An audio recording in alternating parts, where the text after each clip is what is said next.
स्वागत है आपका हमारे YouTube चैनल इजी क्लासेस में। आज हम आपके लिए लेकर के आए हैं NCERT का 10th का सेकेंड चैप्टर अम्ल क्षार लवण। इसमें हम आज अम्ल और क्षारक को फुल डिटेल में पढ़ेंगे और इसके नेक्स्ट वीडियो में हम लवण को पढ़ेंगे। तो वीडियो शुरू करने से पहले अगर आपने हमारे चैनल को सब्सक्राइब नहीं किया है तो अभी सब्सक्राइब कर लीजिए और अगर वीडियो अच्छा लगे तो लाइक कीजिएगा और यदि कोई कमी दिखे तो उसे ज़रूर बताइएगा। मैं पूरा प्रयास करूंगा कि उसे सही किया जा सके।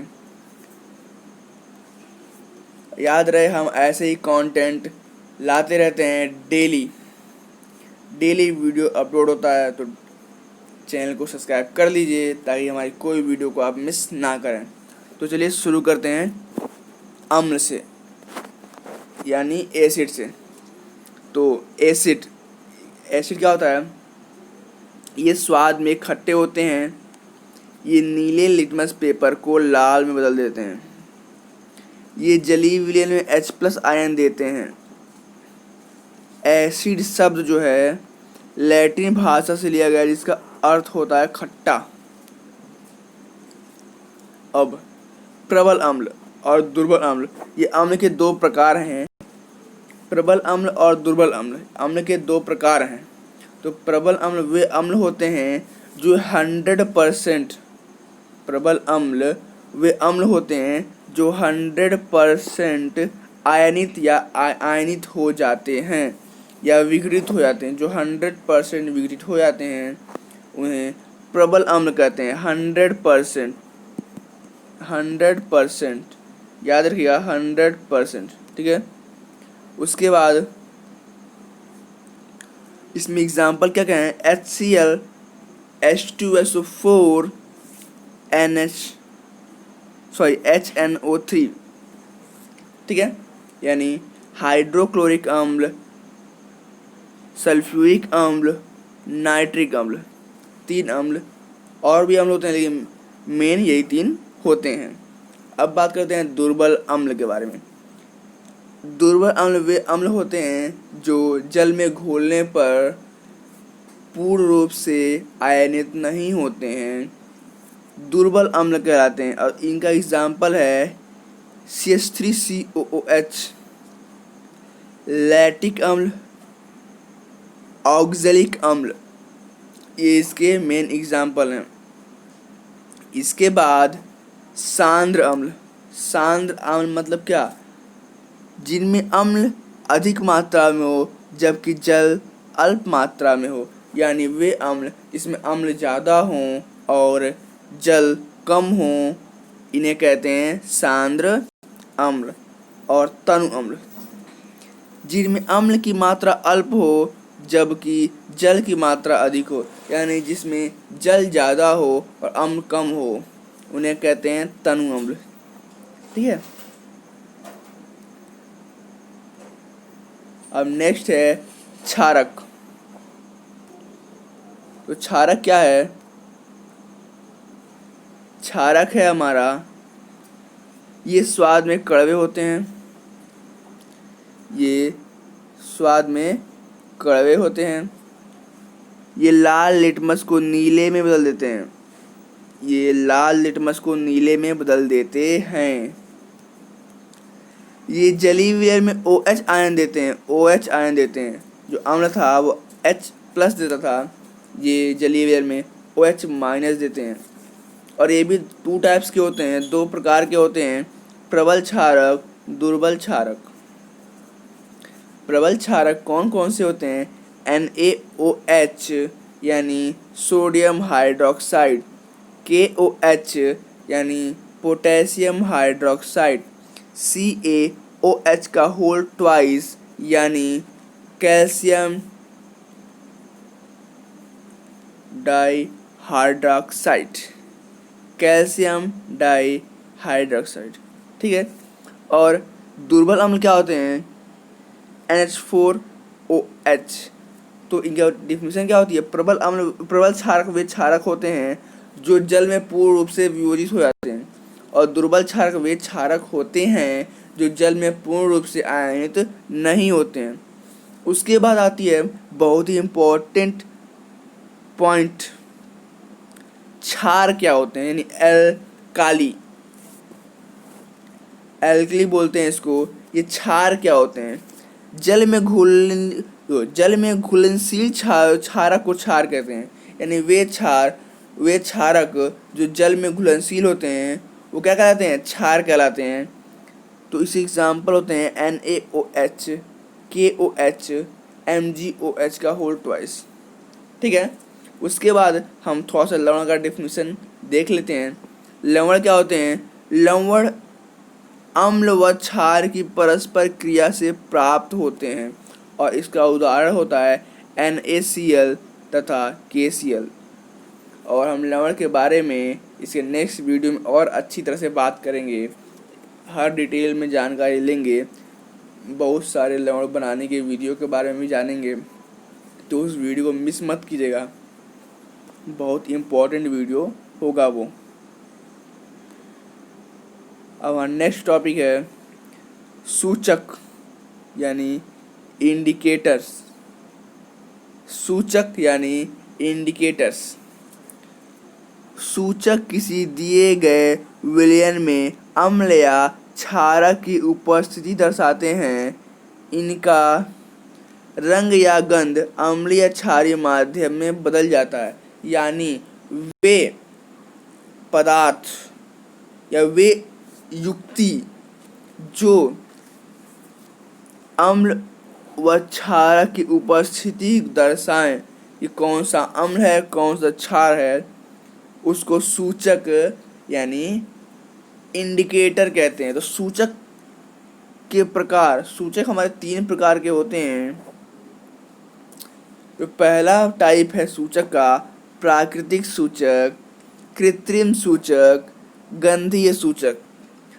ठीक है, 3 प्रकार होते हैं। जो पहला प्रकार है प्राकृतिक सूचक, वो क्या होते हैं? ये पौधों में पाए जाते हैं। जो प्राकृतिक सूचक होते हैं वो पौधों में पाए जाते हैं, जैसे कि लिटमस, लाल पत्ता गोभी, हाइड्रोजिया के फूल और हल्दी, ये होते हैं प्राकृतिक सूचक। अब कृत्रिम या संश्लेषित सूचक कौन कौन से होते हैं? ये रासायनिक पदार्थ हैं, यानी ये रासायनिक पदार्थ हैं जो कि सूचक का कार्य करते हैं। इनमें कौन कौन से आते हैं? मेथिल ऑरेंज ये होता है हमारा सूचक, और फिनाफ्थलीन ये भी होता है हमारा सूचक। उसके बाद गंधीय सूचक, इन पदार्थों की गंध अम्लीय या क्षारीय माध्यम में बदल जाती है, जैसे प्याज तथा लौंग तेल, ये क्या होते हैं? गंधीय सूचक होते हैं। ठीक है, चलिए नेक्स्ट क्या है?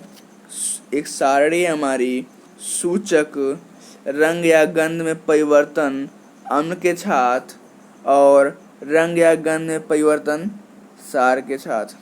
ठीक है, ये हम क्षार कर रहे हैं, क्षारक नहीं है, क्षार।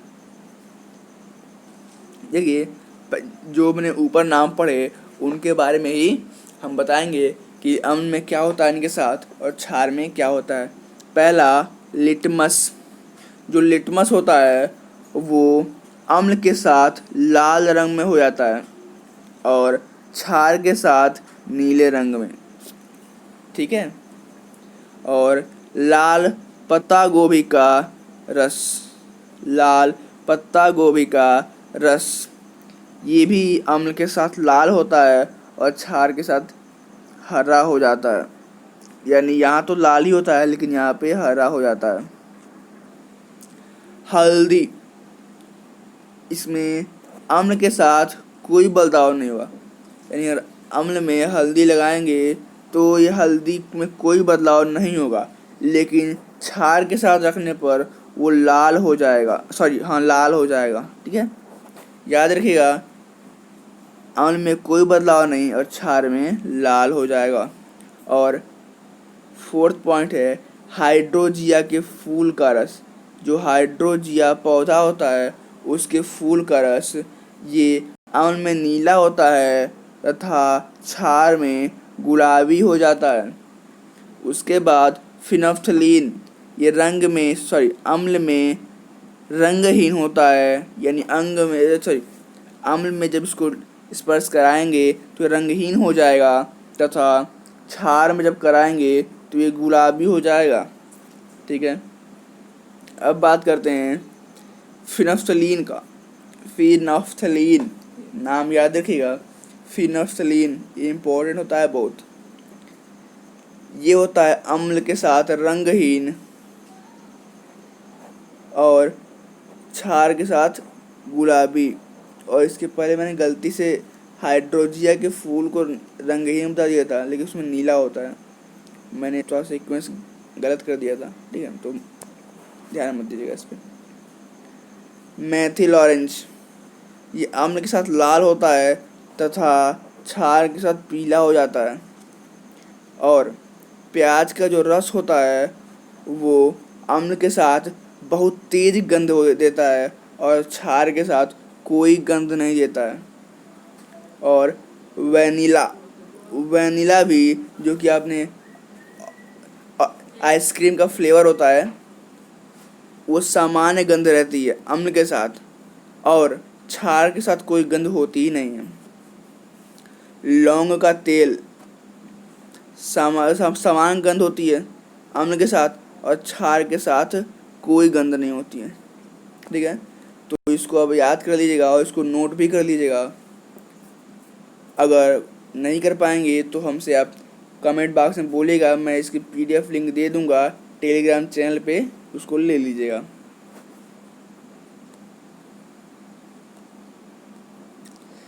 नेक्स्ट टॉपिक है अम्ल व क्षारों के रासायनिक गुण। हमने ऊपर भौतिक को पढ़ लिए कि ये खट्टे होते हैं और इनका रंग किसका किस पे क्या प्रभाव होता है। अब देखते हैं रासायनिक गुण। तो इसमें पहला रासायनिक गुण देखेंगे हम धातुओं से अभिक्रिया। जो होता है धातुओं की जो अभिक्रिया होती है वो अम्ल के साथ क्या होती है और क्षार के साथ क्या होती है। तो अम्ल के साथ जब अम्ल प्लस धातु करते हैं तो लवण तथा हाइड्रोजन का निर्माण होता है। अम्ल तथा धातु करने पर लवण तथा हाइड्रोजन का निर्माण होता है। और इसका एक रिएक्शन देख लीजिए, HCl यानी हाइड्रोक्लोरिक अम्ल प्लस का Zn जो कि एक धातु है जिंक, इसके बीच क्रिया कराएंगे तो जिंक क्लोराइड यानी लवण तथा हाइड्रोजन बनेगा और हाइड्रोजन ये मुक्त होगा जो कि निकल जाएगा। ठीक है, फिर क्षार के साथ देखते हैं धातु की क्रिया। धातु प्लस क्षार जो इसकी आएगा प्रोडक्ट जो बनेगा वो होगा लवण तथा हाइड्रोजन, यानी चाहे आप अम्ल के साथ कराओ चाहे आप क्षार के साथ कराओ, बनेगा आपका लवण तथा हाइड्रोजन ही। इसका एक रिएक्शन देखते हैं NaOH sodium hydroxide plus Zn, तो इस बनेगा क्या सोडियम जिंकेट और हाइड्रोजन गैस मुक्त हो जाएगी। ठीक है, और इसका अगर आप चाहें इसका बैलेंसिंग करना तो यहाँ पे 2N है, यहाँ पे 2N है, यहाँ पे O 1 है और ये 2, यानी 2 O हैं तो यहाँ 2 O हैं, 2 H हैं तो यहाँ 2 H है और Zn एक यहाँ पे, Zn एक यहाँ पे। ठीक है, अब नेक्स्ट की बारी। ठीक है, धातु कार्बोनेट तथा धातु बाइकार्बोनेट की अभिक्रिया। धातु कार्बोनेट तथा धातु बाइकार्बोनेट की अभिक्रिया किसके साथ? अम्ल के साथ तथा क्षार के साथ। तो अम्ल के साथ जब धातु कार्बोनेट की क्रिया कराएंगे तो लवण CO2 यानी कार्बन डाइऑक्साइड तथा जल का निर्माण होगा। एक एग्जाम्पल देखते हैं। अम्ल को लेते हैं, HCl अम्ल लेते हैं और धातु कार्बोनेट हम लेते हैं NO2CO3 जो कि सॉलिड स्टेट में है, यानी ये क्या है, ठोस है। जब इसकी क्रिया कराएंगे तो NaCl जो कि एक लवण है ये प्राप्त होगा, तथा जैसे कि अब फॉर्मूले में यह दिखाया गया था कि CO2 कार्बन डाइऑक्साइड गैस निकलेगी, जो जिस कार्बन डाइऑक्साइड गैस फॉर्म में प्राप्त हो रही है और H2O यानी जल प्राप्त हो रही है। ठीक है, अब अम्ल प्लस धातु बाइकार्बोनेट की क्रिया कराएंगे तो भी लवण CO2 तथा जल प्राप्त होगा। और अम्ल कौन सा ले रहे हैं, यहाँ पे हम HCl ही ले रहे हैं। और धातु बाइकार्बोनेट कौन सा ले रहे हैं, सोडियम बाइकार्बोनेट को ले रहे हैं। और जो हमारा लवण बन रहा है वो सोडियम क्लोराइड बन रहा है और CO2 तथा जल का निर्माण हो रहा है। और जब क्षार के साथ क्रिया कराते हैं धातु कार्बोनेट तथा धातु बाइकार्बोनेट की, तो कोई अभिक्रिया नहीं होती है, नो रिएक्शन विल फाउंड, कोई भी अभिक्रिया नहीं प्राप्त होती। उसके बाद जो हमारा नेक्स्ट टॉपिक है, यानी जो नेक्स्ट गुण है, रासायनिक गुण, वह चूने के पानी का टेस्ट। उत्पादित कार्बन डाइऑक्साइड को चूने के पानी से प्रवाहित करने पर पानी दूधिया हो जाता है। ये जो दिखाया गया है ये पिछले वाले हमारा रासायनिक गुण का टेस्ट किया जा रहा है कि यहाँ पे क्या होता है। तो कैल्शियम हाइड्रोक्साइड का जब कराएंगे क्रिया में जो CO2 गैस निकला है तो सफ़ेद अवक्षेप प्राप्त होता है। यानी हम कैसे पता लगाएंगे कि हमारा CO2 गैस निकल रहा है, जो यहाँ पे CO2 गैस निकल रही है, ये वाली CO2 गैस, ये कैसे पता लगाएंगे कि हमारी यही क्रिया हो रही है जो कि हमारा यहाँ लिखा हुआ है। तो उसके लिए हम ये करते हैं कि कैसे पता लगाएं कि हमारी ये वाली क्रिया ही हो रही है, कि हमारी यही क्रिया हो रही है। तो इस क्रिया में क्या निकल रहा है, CO2 गैस निकल रहा है। तो अगर CO2 गैस निकल रही है तो यानी ये क्रिया हो रही है।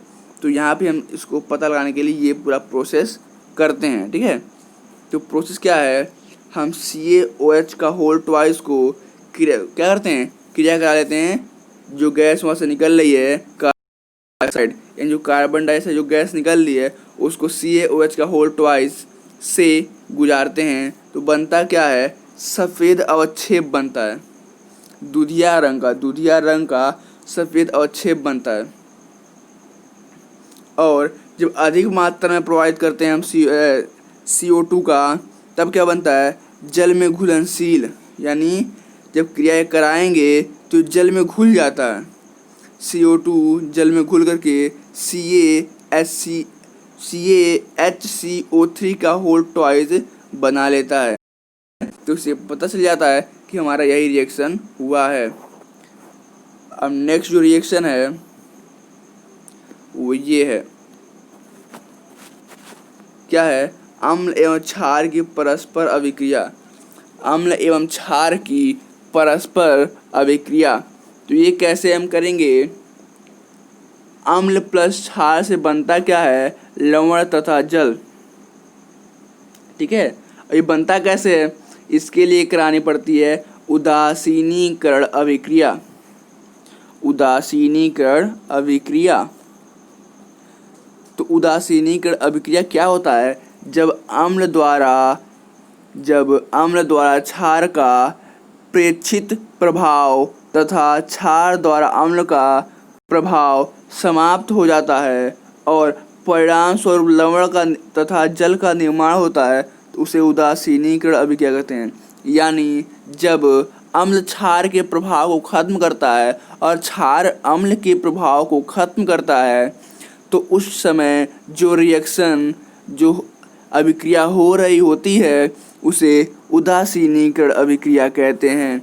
और इसका एक एग्जाम्पल लेते हैं, एग्जाम्पल होगा NaOH सोडियम हाइड्रोक्साइड तथा HCl जो कि एक अम्ल है, जब इसकी क्रिया कराएंगे तो NaCl यानी लवण प्राप्त होगा तथा साथ में जल भी निकलेगा। ठीक है, उसके बाद ये देखते हैं कि प्रबल अम्ल तथा दुर्बल क्षारक का जो लवण बनता है वो अम्लीय लवण होता है, और दुर्बल अम्ल तथा प्रबल क्षारक का जो होता है क्षारीय लवण होता है। और जब अम्ल भी प्रबल और क्षारक भी प्रबल तो क्या होगा, उदासीन लवण बनेगा। और जब अम्ल दुर्बल होगा और क्षारक दुर्बल होगा तो भी उदासीन अम्ल बनेगा। समझ गए? ठीक है, जो नेक्स्ट हमारा टॉपिक है वो है जलीय विलयन में अम्ल और क्षारक। यानी अम्ल और क्षारक का जब जलीय विलयन में जल में उनका प्रवास प्रवेश कराते हैं तो क्या होता है।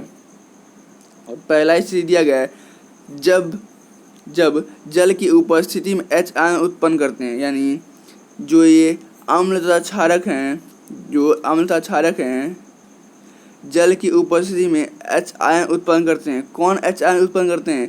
अम्ल उत्पन्न करते हैं। ठीक है, अम्ल जल की उपस्थिति में H आयन उत्पन्न करते हैं तथा ये H आयन H3O के फॉर्म में निकलता है, यानी हाइड्रोनियम आयन के रूप में निकलता है। जब H+ आयन क्रिया H2 से कराते हैं तो H3O+ प्राप्त होता है, और जब HCl क्रिया जल से कराते हैं तो भी H3O, यानी इस जो ये क्रिया है इसको हम लोग जब पूरी रिएक्शन देखेंगे तो ये वाली रिएक्शन मिलेगी। समझ गए? फिर जल की उपस्थिति में OH आयन उत्पन्न करते हैं। यहाँ बात हमारी हो रही थी अम्ल की, यहाँ अम्ल की बात हो रही थी, और यहाँ बात हो रही है क्षारक की। ठीक है, और यहाँ पे जब क्षारक की क्रिया जब होती है तो OH निकलता है, और जब यहाँ पे ये क्षारक क्रिया हो रही है तो OH- निकल रहा है। ऐसे ही जैसे यहाँ पे H निकल रहा था वैसे यहाँ OH निकलता है। ठीक है,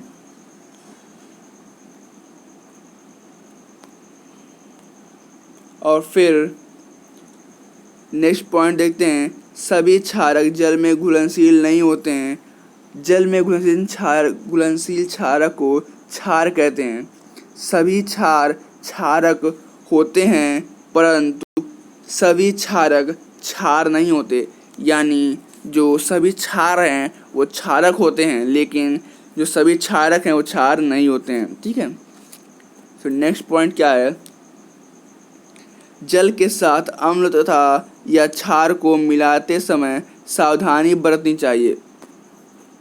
जो इसके पहले हमारी हेडिंग थी कि जल के साथ क्या क्रिया होती है उनकी, उसी के बारे में बताया जा रहा है कि इनको मिलाते टाइम सावधानी रखनी चाहिए। हमेशा अम्ल या क्षार को ही जल में मिलाना चाहिए। यानी अम्ल या क्षार को जल के अंदर मिलाना चाहिए, ना कि इस पहले जल लिया और फिर अम्ल डाला। ये करेक्ट है, लेकिन पहले अम्ल ले लिया उसमें जल डालेंगे तो क्या होगा, यहाँ विस्फोट हो जाएगा। समझ गए? फिर क्या करेंगे, लगातार इसे हिलाते रहना चाहिए ताकि जो अम्ल अंदर जा रहा है जल के या क्षार जा रहा है जल के वो मिक्स होता रहे, यानी क्रिया करता रहे। उसके बाद यह क्रिया अत्यंत ऊष्माकारी होती है। वही मैं बता रहा था कि अगर आप लगातार इसको पानी में गिरा देंगे तो इतना अधिक ऊष्मा उत्पन्न होगा कि यहाँ ब्लास्ट भी हो सकता है। उसके बाद नेक्स्ट पॉइंट कह रहा है, सांद्र अम्ल में जल मिलाने पर उत्पन्न हुई ऊष्मा के कारण मिश्रण आस्फलित होकर बाहर आ सकता है। ये कह रहा है सांद्र अम्ल में जल मिलाने के उत्पन्न ऊष्मा के कारण मिश्रण अस्फलित होकर बाहर आ सकता है। अस्फलित मतलब जैसे कि चाय से हमारा निकलता है झाग, वैसे ही ये बाहर आ सकता है। समझिए?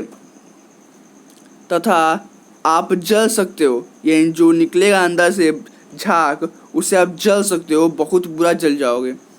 साथ ही अत्यधिक स्थानीय ताप के कारण कांच का पात्र भी टूट सकता है, यानी अगर कांच के पात्र का आप यूज कर रहे हैं तो कांच का पात्र टूट जाएगा, क्योंकि बहुत अधिक ऊष्मा वहाँ पे होती है। और नेक्स्ट टॉपिक है हमारा, नेक्स्ट जो पढ़ना है हमें वो है क्षारक की अभिक्रियाएं। क्षारक की कौन कौन सी अभिक्रिया होती हैं, इसके लिए मैंने एक चार्ट तैयार किया है ताकि आप लोगों को अच्छे से समझ आ सके। तो चार्ट क्या कह रहा है कि धातुओं के साथ क्या क्रिया होगा, क्षारों का, अधात्विक ऑक्साइडों के साथ क्या होगा, धातु कार्बोनेटों के साथ क्या होगा, अम्ल के साथ क्या होगा, और धातु कार्बोनेटों के साथ क्या होगा। यानी अगर इस चार्ट को आप याद कर लेते हो तो पूरी जो रासायनिक गुण हैं वो आपको याद हो जाएंगे। बस इस चार्ट को अगर आप याद कर लो।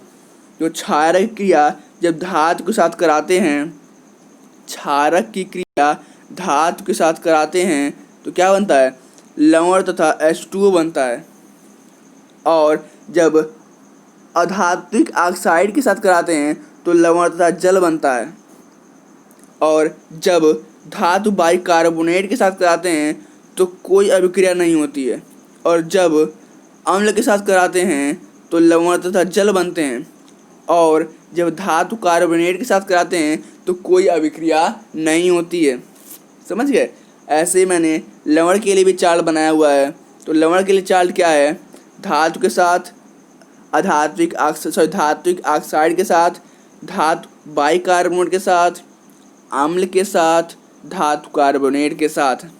तो जो पहला है धातु कार्बोनेट, तो धातु कार्बोनेट का है धातु के साथ जो है उसमें क्या बनेगा, धातु प्लस अम्ल बराबर लवण प्लस H2 यानी हाइड्रोजन। और जब धातु ऑक्साइड के साथ कराएंगे तो बनेगा आपका जल तथा लवण। और जब धातु बाइकार्बोनेट के साथ कराएंगे तो बनेगा लवण CO2 तथा जल। और जब क्षार के साथ कराएंगे तो लवण तथा जल। और धात्विक कार्बोनेट के साथ कराएंगे तो लवण CO2 तथा जल का निर्माण होगा। ठीक है।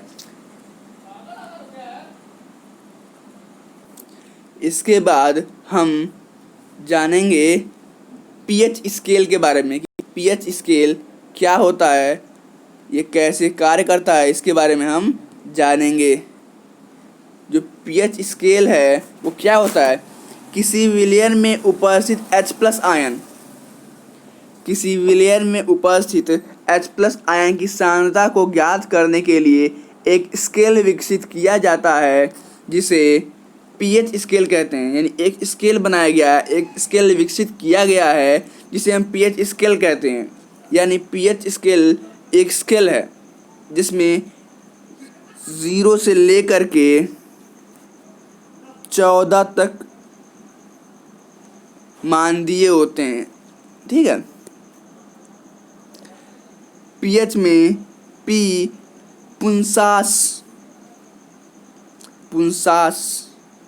यानी प्रोटॉन्स, जो एक जर्मन का शब्द है। पुंसास जो कि एक जर्मन का शब्द है जिसका अर्थ होता है शक्ति से लिया गया है। जो पी है वो पुंसास यानी शक्ति से लिया गया है। ठीक है।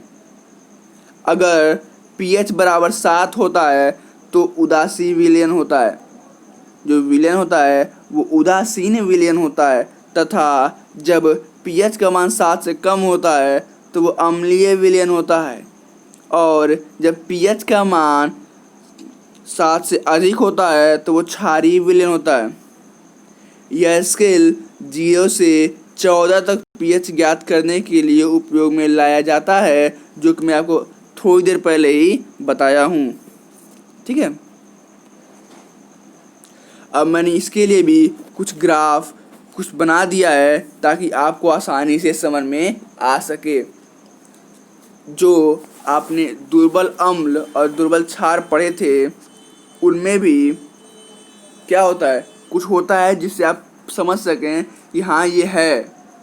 तो अगर H प्लस आयन कम होते हैं, देखिए यहाँ पे कम है, यहाँ पे H प्लस आयन ज़्यादा है, तो जब H प्लस आयन कम होंगे आपके पास तो दुर्बल अम्ल होगा, और जब अधिक होंगे तो ये प्रबल अम्ल होगा।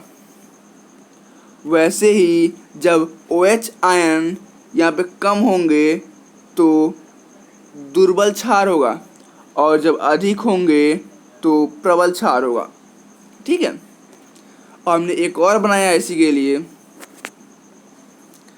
अब ये देखिए, ये 7 है जो उदासीन पॉइंट है, जो 7 ये है उदासीन पॉइंट है। और इधर की तरफ अगर आप बढ़ते हैं तो बढ़ती हुई अम्लीय प्रकृति, और जब इधर की तरफ बढ़ते हैं तो बढ़ती हुई क्षारीय प्रकृति। और जब आप इधर की तरफ बढ़ रहे हो तो H प्लस आयन की सांद्रता में वृद्धि होगा, और जब आप इधर की तरफ बढ़ोगे तो H प्लस आयन की सांद्रता में कमी आएगी। समझ में आ गया होगा। जहाँ तक हमें लगता है ऐसा कोई टॉपिक नहीं है अम्ल तथा क्षारक में जो कि मैंने यहाँ मिस कर दिया हो। तो अगर आप लोगों को ये मेरी मेहनत अच्छी लगी हो तो प्लीज़ लाइक कीजिए, वीडियो अगर अच्छा लग रहा हो तो लाइक कीजिए एंड सब्सक्राइब भी कीजिए, ताकि हमारे आगे आने वाले किसी भी वीडियो को आप मिस ना करें।